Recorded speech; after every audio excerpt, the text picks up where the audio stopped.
সালামু আলাইকুম।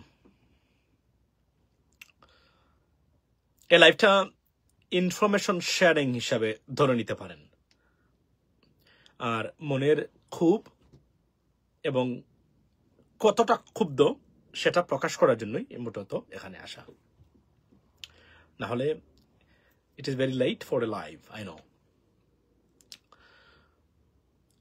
আমাদের দেশের রাজনীতি কতটা ভয়ঙ্কর, বিবেকহীন।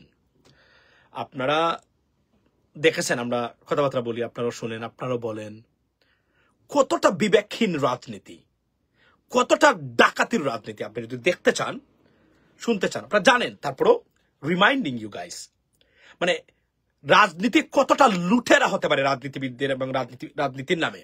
তার একটা উদাহরণ আমি আপনাদেরকে দিই। আপনারা জানেন, বিগত সরকারের আমলে মানে পতিত শেখ হাসিনা সরকারের সময় বাংলাদেশকে বিবেকহীনভাবে লুটপাট করা হয়েছে। আমি এদেরকে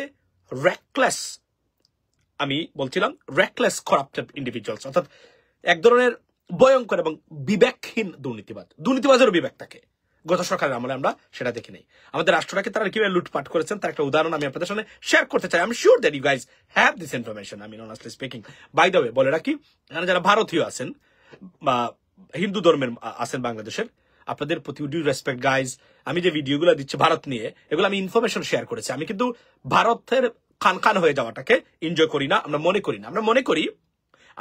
মনে করি আপনার আচ্ছা, সো কি সেটা হলো যে ইন্টিগ্রেটেড ইন্ডিয়া আমাদের জন্য লাভ, তবে আমাদের দেশে হস্তক্ষেপ করবেন না। এখানে করলে পরিণতি ঠিক যেভাবে হবার হবে। বাংলাদেশের রাজনীতিতে ভারতীয় হস্তক্ষেপ আমরা দেখতে চাই না। আমরা ফ্রেন্ডশিপ চাই, বা যদিও you never honestly speaking taken us as a friend, so therefore আমরা মনে করি আপনি ইনভিজিবল এনিমি। ভারতীয় পলিসি, নট ইন্ডিয়ান পিপল, ভারতীয় মানুষ নয়, ভারতীয় পলিসিগুলাকে আমি এভাবে এইগুলা বলতেছি। সুতরাং আমরা মনে করি যে বাংলাদেশ যত বেশি ভারতীয় এই আগ্রাসনটাকে ঠেকাতে পারবে, Bangladesh will be better off. Ladies and gentleman, let me go back to my point.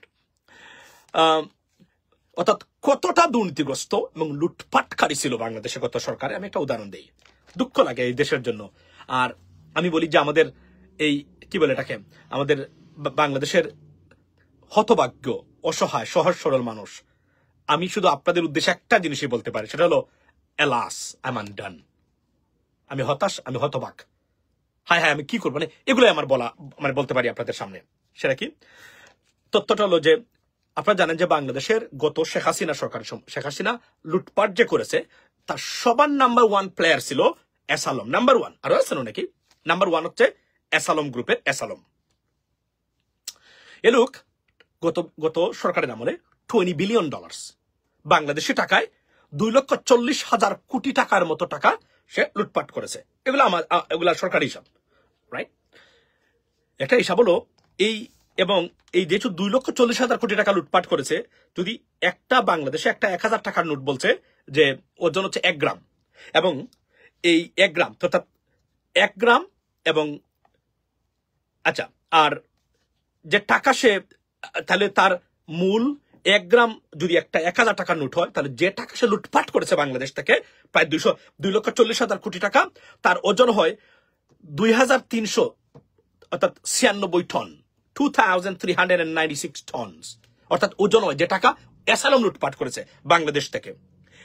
এবং এখানে বলছে যে একজন সুস্থ মানুষ যদি প্রতিদিন 7 থেকে 8 গ্রাম প্রতিবেলা খাবার খায়, তাহলে 2 কেজির উপরে সে খাবার খাবে না, মানে 700 থেকে 800 হলে, তাহলে এবং এই অর্থাৎ প্রতিদিন 2 কেজি ওজনের খাবার লাগে একজন সুস্থ মানুষের বেঁচে থাকার জন্য। এসালম এবং যেহেতু এবং একটা 1,000 টাকার নোট যদি মানে 1 গ্রাম হয়, এবং এই টাকাটা যদি এসালম, এই যে তার ওজন যত টাকা, মানে টাকার যে ওজনটা প্রায় 2,396 টন, প্রতিদিন যদি 2 কেজি করে 1,000 টাকা নোট খায়, তাহলে তার টোটাল এই টাকাটা খাইতে 3,280 বছর সময় লাগবে। কেন ইমাজিন? অর্থাৎ যে টাকা এসালম, শেখ হাসিনা এসালমের মাধ্যমে চুরি করিয়েছে, এই টাকা খেতে তার 3,280 বছর লাগবে। শুধু বাংলাদেশ থেকে লুটপাটকারী যে টাকাটা আছে, এই টাকাটা যদি এসালম মানে ওজন করে খেতে চায়, কেন ইমাজিন দ্যাট? মানে আপনি এই কথাটা শোনার পরে, তথ্যটা শোনার পরে, আপনি যদি এদের প্রতি বিন্দুমাত্র ঘৃণা না জন্মে এবং ভিজিবলি না হোক, ইনভিজিবলে, অর্থাৎ বিহাইন্ড দ্য সিনে যদি আপনি তাদেরকে ধিক্কার না দেন, আপনি ধরে নেবেন আপনি মানুষের বাচ্চা, আপনাকে জন্মায়নি, এবং আপনি বাংলাদেশও না। আপনি যখন আমাদের শ্রদ্ধেয় দাদাদের মানে জিন থেকে তৈরি আপনি, এটা কনফার্ম, এ বিষয়ে কোনো সন্দেহ নাই। এটা আপনি কখনো বললে কাজ হবে না, আপনি গালিগালাজ করতে পারেন, নট এ প্রবলেম। বাট যদি বিন্দু মাত্র আপনার ঘৃণা হয়, কার টাকা এটা? আপনার সন্তানের টাকা, আপনার টাকা। এ টাকা চুরি করেছে আসালম। এদেরকে বাংলাদেশে পুনর্বাসন করার জন্য এই বাংলাদেশিরা আবার মাঠে নামছে। এদের বাংলাদেশে থাকা উচিত, থাকতে দেওয়া উচিত কিনা, this should be a debatable issue right now. এটা হচ্ছে আমার বক্তব্য, ladies and gentlemen. I don't have enough time right now, but this is the reality. চিন্তা করছেন $20 বিলিয়ন বাংলাদেশের রিজার্ভ কিছুদিন আগেও $21 বিলিয়ন বা $20 বিলিয়ন ছিল। একজন ব্যক্তি, শুধু সালমানের কথা বলছি, সালমান এফ রহমান বা আরো যারা আছেন তারা না। This is unbelievable, unbelievable.